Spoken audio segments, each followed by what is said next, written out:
la CGT, que extenderá hasta enero la prohibición de despidos que rige hasta el fin de mes y que también se va a prorrogar la doble indemnización. El lunes o el martes se van a publicar los decretos. Y ahora sí, a lo que teníamos previsto, porque esto ha sido de último momento. Siento que esta democracia que se defiende con un gobierno elegido por el pueblo y que trata de ayudar, lo que acabo de compartir con ustedes, permanentemente al pueblo, está muy agredida. Siempre se la quieren llevar puesta por delante si no la tienen en sus manos los sectores de la derecha. Pasa en todos los sitios y, por supuesto, también en la Argentina. Diversos tipos de agresiones se han dado una vez más en estos últimos tiempos. El último duró muy poco. Se trata de una mesa de enlace de policías y militares que querían entrar en la discusión política con una ideología que uno imagina claramente de dónde proviene. Y esto fue denunciado por el ministro de Defensa, Agustín Rossi, que actuó con particular energía y ya no se va a llevar adelante como bien anunciaba hoy, Página 12. Fue la primera buena noticia del día, porque es lo único que falta. Después de lo que vimos frente a la residencia de Olivos, que ex policías y ex militares acaso se pongan por encima de los que actualmente están en la gestión, con algunos nombres muy oscuros de lo que significa la defensa de la democracia en la Argentina. Así que también tenemos que celebrarlo, tomando nota de lo que hoy la socióloga Paula Canelo decía con esta buena noticia. Es algo que desafía a las autoridades de las fuerzas y, por lo tanto, cuestiona la autoridad de los civiles sobre las Fuerzas Armadas. Así que me parece que lo que ha hecho ayer el ministro Rossi fue realmente un acto de autoridad legítimo y afortunado. Él comenzó definiendo, calificando la reunión como algo muy parecido a una conspiración. Él además individualizó a los responsables, dio nombre y apellido y, en tercer lugar, los puso en la arena pública. No fue algo que se resolvió solo desde el despacho del ministro. Todas las formas de presión pública y de transparencia que deben regir en estas cuestiones. Por supuesto, a la derecha le encanta, está fascinada. Los medios de comunicación, el PRO, ven con buenos ojos lo que siempre es desestabilizador. Ellos piensan, en cualquier momento invitan a una huelga, un paro, empiezan a emitir comunicados que desorienten a la opinión pública, que agredan al gobierno, y el gobierno es, a 10 meses de haber asumido el poder, es una elección del pueblo. Por eso decimos la democracia agredida. Y en este sentido, también sobre el tema, el presidente Alberto Fernández dijo lo suyo, como no podía ser menos. A mí me parece una enorme rémora de una Argentina que ya nadie quiere, que ni siquiera quieren los actores oficiales de las Fuerzas Armadas, ¿eh? Estoy convencido de eso. Y ellos sacan a relucir sus jinetas generales, pero son personajes que viven en otro tiempo de la Argentina. Democracia, llevársela por delante, y hay que defender, y en esto va el trabajo de ciudadano, en esto va la comprensión de la situación, saber qué es lo que está ocurriendo, qué es lo que intentaron, ya se desbarató. Los propios jefes, los que iban a intervenir en todo esto, hasta el dueño de casa donde se hizo la reunión, se comunicó con el ministro de Defensa, con Agustín Rossi, para decirle, no, mire, no me voy a meter en esto. ¿Acaso se reunieron con otra idea y alguien aprovechó la circunstancia y lo hizo correr de esa manera? Se apartaron. Algunos no quieren saber nada, otros se habrán dado cuenta del disparate, y estarán aquellos que advirtieron que quedaba muy mal frente a la opinión pública, por lo menos a la opinión pública democrática.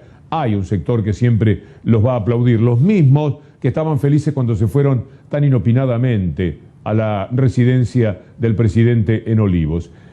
La otra agresión, la constante, es la económica. Hay que desgastar este gobierno de todas las maneras que sea posible. Si el gobierno quiere presentar un impuesto por una vez, a los ricos, en un mundo en el que en muchísimos países están llevando a cabo ya o estudiando impuestos a los ricos, pero no por una sola vez, hay que combatir a ese gobierno. Hay que llenarle la cabeza a la gente con la propiedad privada, con la seguridad jurídica y sobre todo con que a los ricos, a los poderosos, no se los puede tocar. ¿Usted sabe quiénes son los que tienen que pagar esto? ¿Sabe los pocos que son? ¿Saben el dinero que tienen? Caramba, ¿no pueden ser generosos con su país? ¿Qué hacen cantando el himno nacional después en apariciones que hacen, qué sé yo, en la sociedad rural o en actos patrióticos? ¿Dónde quieren el país? Venimos de una pandemia. ¿Qué venimos? Estamos dentro de una pandemia. Y esos no quieren soltar una miserable porción de los inmensos dineros que tienen. Mire lo que Berkovich brillantemente explica para que usted entienda ¿De qué se trata esta disputa? Para que vos veas quién paga y quién no este aporte. Pensemos en alguien que se haya podido comprar una mansión de $1 millón. Su valor fiscal es de $400.000. Tiene un Audi esta familia, pero además 6 departamentos para renta. El total de patrimonio fiscal es menos de 60 millones de pesos. No paga, obviamente, tampoco. En un quinto caso, además de esa mansión, tiene una quinta de fin de semana. Las dos valen $1 millón.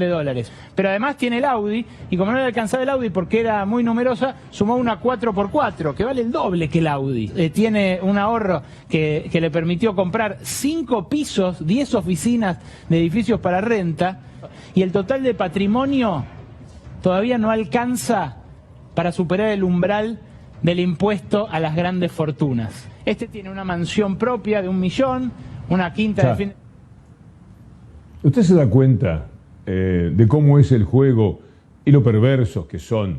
Lo que explica nuestro compañero es clarísimo.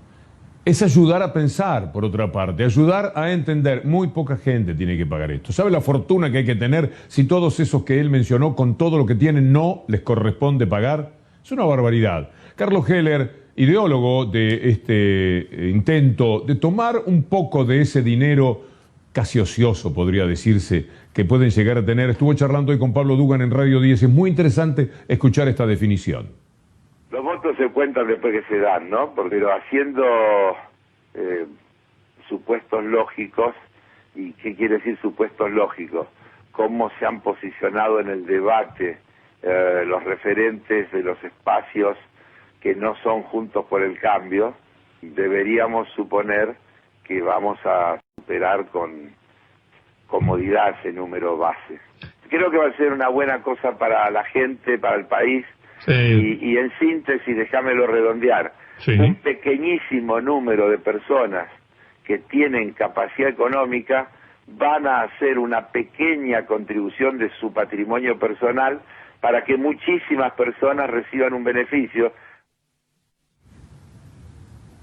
Los que defienden a los ricos de toda manera, por supuesto, tienen muchísima prensa. Hay que animarse, dando la cara lo hacen. Alguna vez le presentamos un arco en el cual la mitad y unos puntitos más eran el gobierno y otros partidos.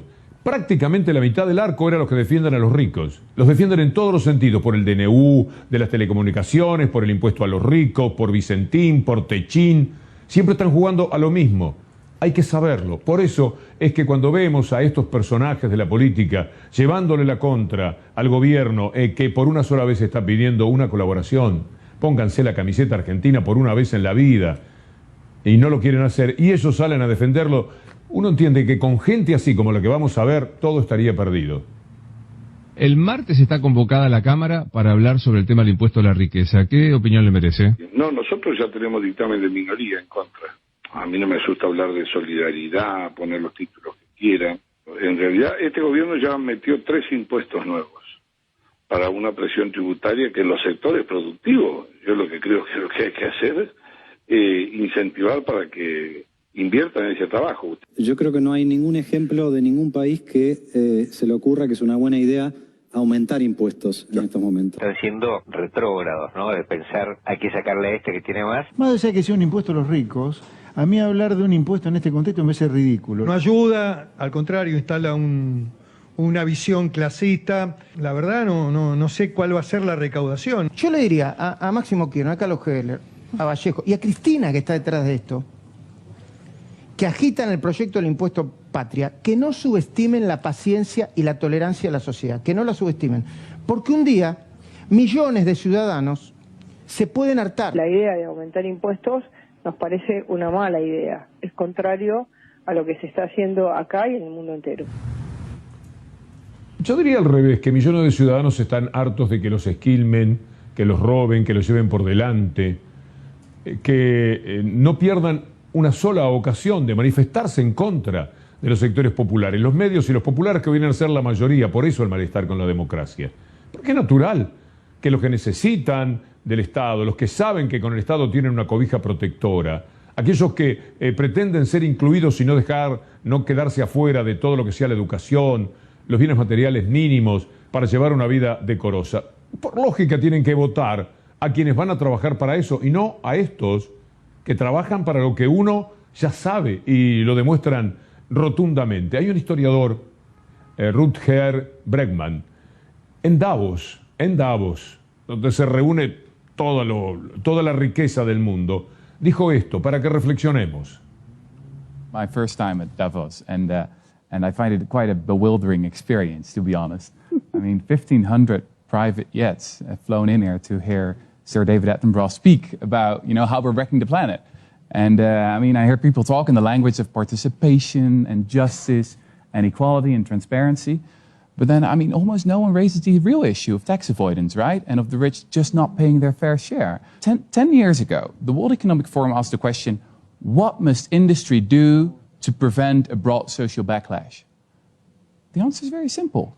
Just stop talking about philanthropy and start talking about taxes. Taxes. We need to, this is not rocket science. We can talk for a very long time about all these stupid philanthropy schemes. We can invite Bono once more, but come on, we gotta be talking about taxes. That's it, taxes. All the rest is bullshit, in my opinion.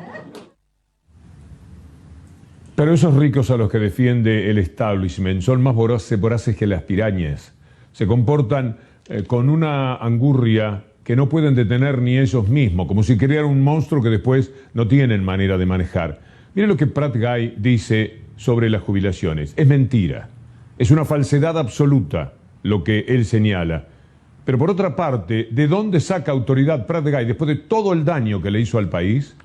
De todo lo que colaboró solamente con la derecha y con la fortuna de Fortabat, que es de lo que él vive, para lo que él trabaja. Duplicó el valor del dólar y la fortuna Fortabat inmediatamente valía el doble. Él fue ministro un rato, hizo todo mal para el pueblo, pero sus jefes, si es que él no es parte de esa jefatura, se hicieron mucho más ricos todavía. No se puede vivir así. Y con la gente en situaciones como esta, y mucho menos en esta etapa de pandemia. Mira este tuit de Pratt Guy, lea conmigo, porque vale la pena. ¿Qué es lo que dice este hombre? Ajustan jubilaciones y planes sociales justo cuando llega una misión del Fondo Monetario Internacional. ¡Qué casualidad!, ¿no?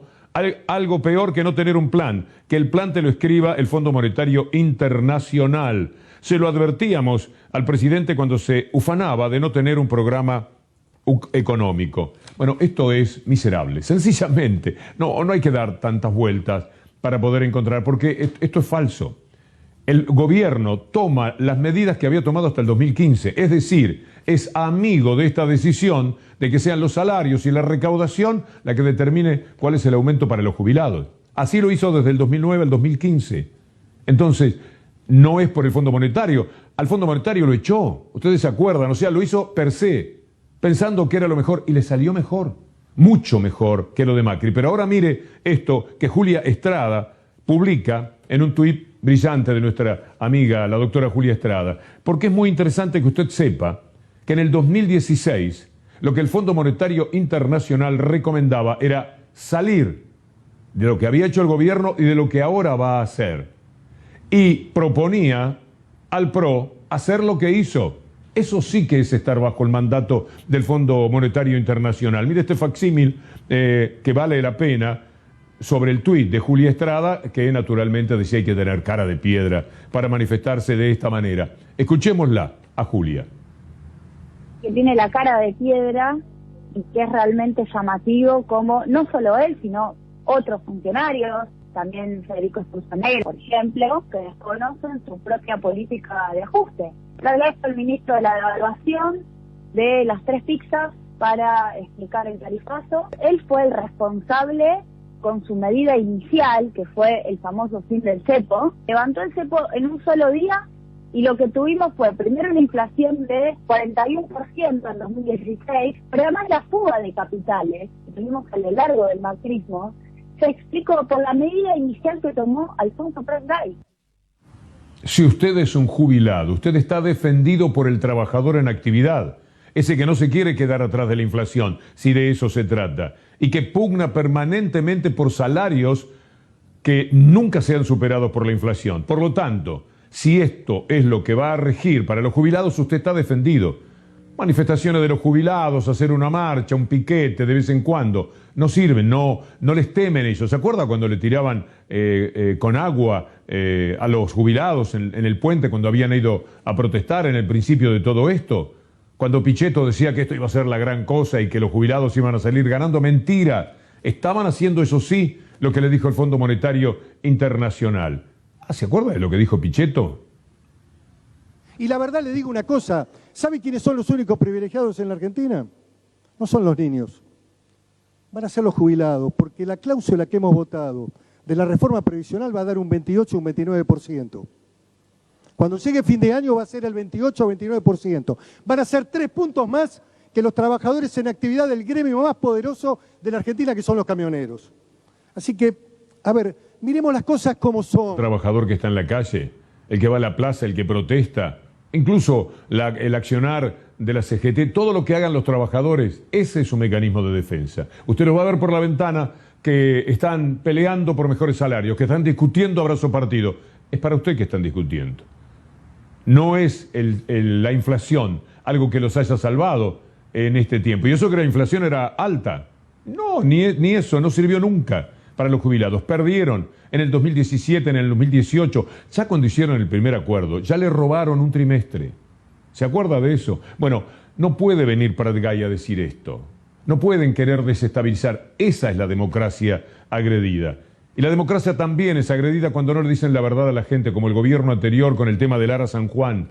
Escuche al fiscal que hoy en Comodoro Rivadavia está defendiendo, está de acuerdo con la querella y dice quiénes son los que tienen que pasar por el banquillo de los acusados. ¿Usted cree que Macri, Aguad, el jefe de la Armada, deben declarar?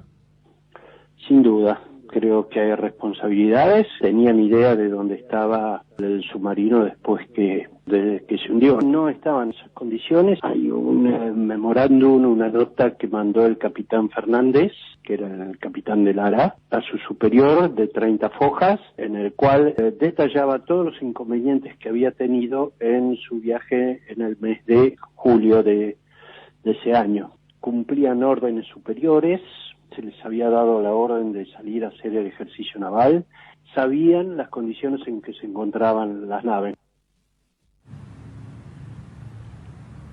Es una historia esta que lamentablemente no tiene fin. La justicia podría determinar el final correcto de lo que un gobierno le mintió a la gente durante más de un año, o casi un año.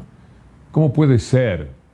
Las víctimas en el fondo del mar sabían dónde estaban, y vas a saber si era costoso, por qué no lo querían decir, ni buscar, ni que desaparecieron. Macri decía, ahora va a ir al banquillo como corresponde, según el fiscal, decía, el mar es tan grande y el buque es tan pequeño, entonces con esta justificación que está por debajo de lo que un adolescente podría decir, él quería arreglarlo todo, un año lo estuvo sabiendo, y un día tuvo el tupé de plantarse frente a la gente y decir, yo tengo la esperanza, a mí me parece que vamos a encontrarlo.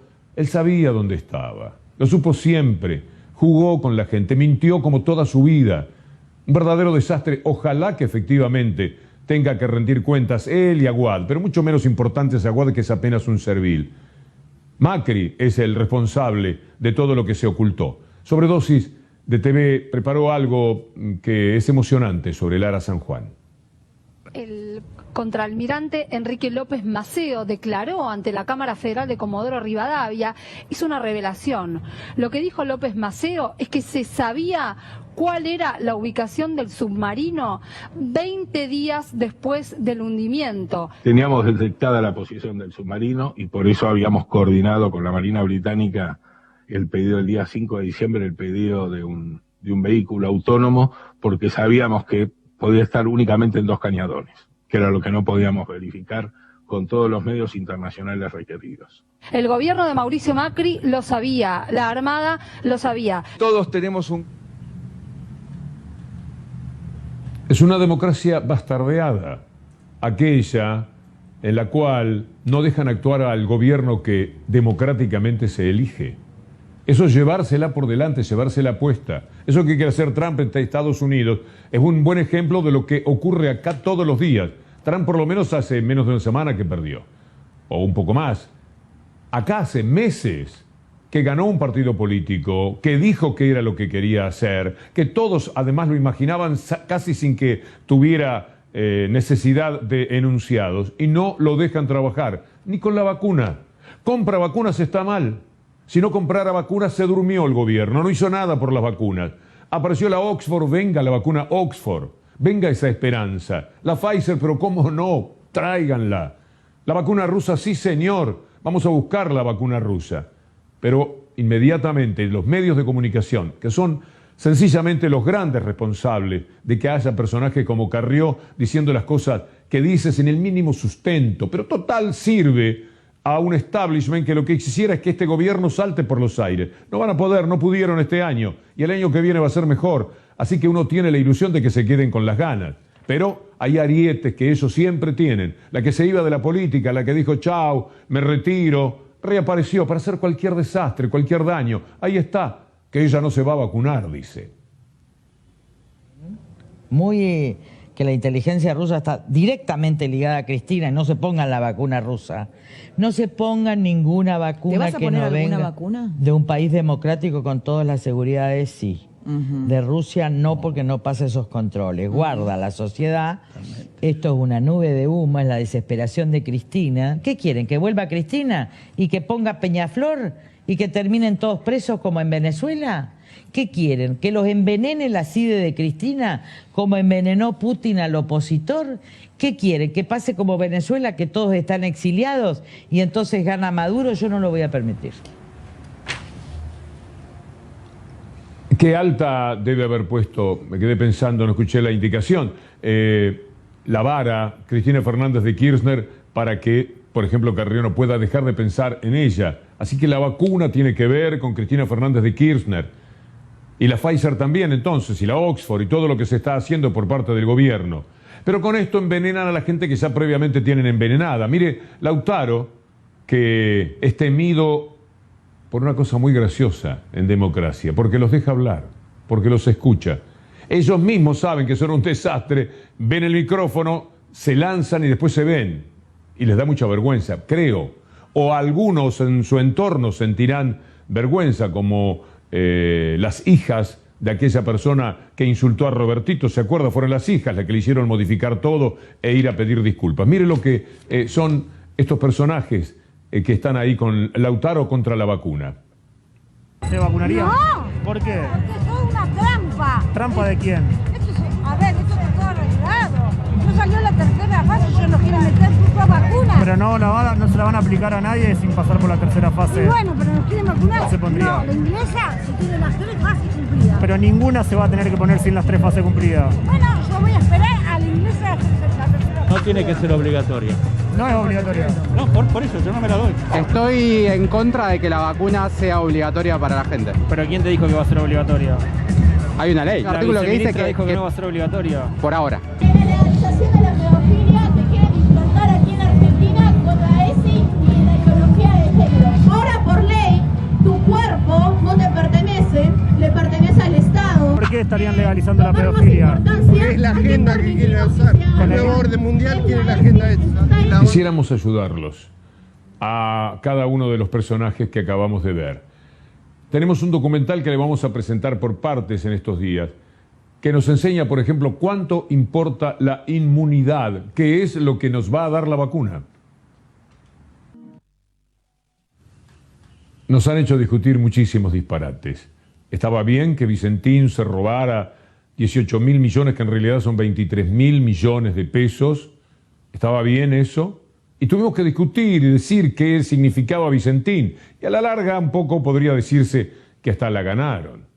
Había que discutir sobre que la única vacuna posible, entre comillas, era quedarnos en casa. A los 15 días antes, los medios de comunicación estaban diciendo a la gente se va a angustiar, lo va a pasar muy mal, nos quitan la libertad, esto es un gueto. El resto del mundo sigue todavía en estos momentos viviendo casi en las mismas circunstancias aquellas de la Argentina.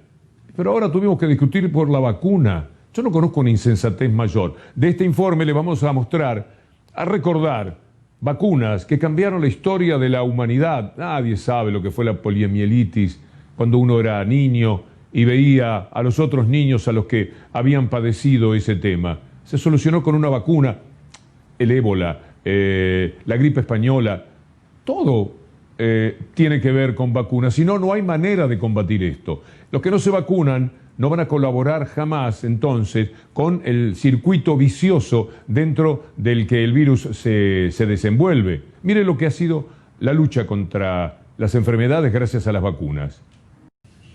Hay que entender que tenemos muchas cosas que no tienen nada que ver con la ideología, que no tendrían, por lo menos, racionalmente ninguna relación. La invitación es a que lo piense. La persona que no se vacune, si verdaderamente esto sucede, porque a veces lo pongo en el plano de la amenaza y después se van a vacunar. No sé si serán los primeros, pero tampoco los últimos.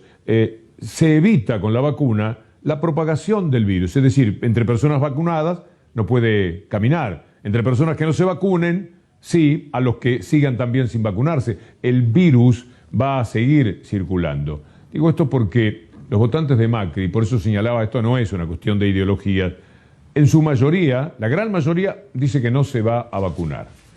Y la lucha contra la vacuna rusa, que llevan a cabo los medios, la Clarín, Nación, la locura del PRO, tiene que hacerlos pensar a través de esto que les voy a contar. La Nación, hace 3 meses, publicó una nota en la cual decía que los rusos estaban trabajando, ¿sabe con quiénes por la vacuna? Con los israelíes.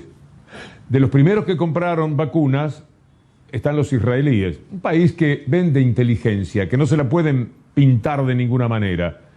Estaban allí en los laboratorios rusos también, y por eso fueron de los primeros en comprar, porque tiene plena confianza. Esto de la Guerra Fría, este disparate histórico que se está cometiendo, no es contra Rusia, porque no pueden ser que sean tan estúpidos de creer que todavía está Lenin o que lo que no les guste, el marxismo. No es así. Esos están contra el gobierno. Cualquier cosa que se diga, le van a salir al cruce, van a mortificar a la gente, la van a llevar a pensar cualquier disparate, siempre buscando el camino de la sin razón. Por eso es que los medios de comunicación están en la tapa del libro, es de manual su responsabilidad. Y Alberto Fernández lo dice con mucho énfasis esta vez.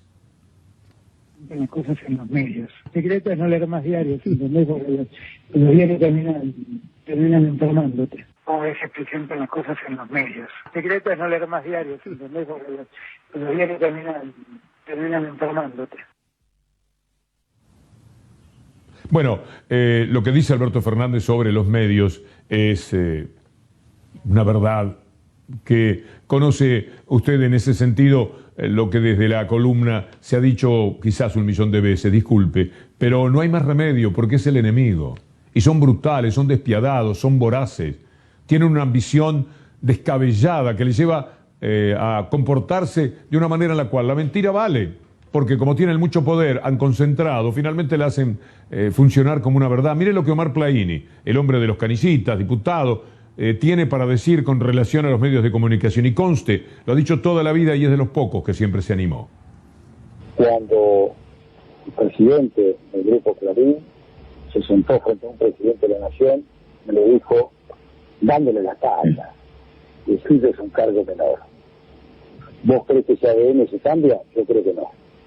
Por lo tanto, con eso no tenés otra alternativa que disputar la coalición. Están condiciones, tendrá que la coalición saber administrar la presión. Pese a todos los pesares y al blindaje mediático, voy a terminar con una buena noticia. Jonathan Valdivieso me cuenta, en este instante me llega la comunicación. Para terminar la semana, una buena noticia. La justicia volvió a dictaminar en contra del Horacio Larreta con relación a la venta de la Costanera. Rechazó el recurso de inconstitucionalidad que había presentado el gobierno de Buenos Aires. Vamos la ciudadanía, dice Jonathan Valdivieso, que invita. Hay 3 plazas que mañana tendrán la concurrencia de muchas personas para decir no al saqueo de Rodríguez Larreta y historia de Alí Baba y los 40 ladrones, con los 35 son que lo votaron en la legislatura. Lamens, el ministro, estuvo hablando con Daniel Tonietti sobre esa convocatoria de mañana, que además tiene una bicicleteada que empieza en el Paseo Colón. Escuchémoslo a Lamens con nuestro colega Daniel. necesita la ciudad claramente son más torres, que lo que no necesita la ciudad claramente son más torres. Y un caso emblemático de eso es Puerto Madero. Es un desarrollo inmobiliario que claramente lo único que favoreció es la especulación financiera. Hoy Puerto Madero es un barrio de viviendas vacías. O sea, creo que claramente la ciudad de Buenos Aires lo que necesita es otro tipo de proyecto en Costa Salguero, no tengo ninguna duda, tiene que ser un proyecto de un gran parque. Inclusive nosotros vamos a conversar con el gobierno de la ciudad nuevamente, porque una de las posibilidades, creo yo, es hacer una gran reserva ecológica como la que tenemos en Costanera Sur. Defendamos la democracia, esa que le devolvió el gobierno a una inspiración popular, inclusiva, progresista, como a usted le guste llamarla. No alcanza con el voto, hay que tener una gran responsabilidad y un gran trabajo ciudadano para que no se la lleven por delante la democracia. Usted ganó, si usted votó, usted ganó. Y si perdió, también tiene que respetar la democracia, porque cuando le toque ganar va a querer ser respetado. De todos lados, los medios de comunicación, esos militares retirados, los policías retirados, los Prat Gay, los Pinedo, todos los que hablan contra el impuesto a la riqueza para que no le saquen un pedacito de sus enormes fortunas a los ricos, todos ellos quieren el deterioro de la democracia, porque la democracia no les sirve cuando no son ellos los que ganan. Los dejo con Pablo Dugan, gracias a Julián Capazo, Anabela Sánchez, Anabela también en doble función hoy, y será, si Dios quiere, después viene mi amigo Gallego Fernández Llorente con Daniela Ballester, gran programa, me quedaré especialmente atento para verlos y les digo hasta el lunes, si Dios quiere.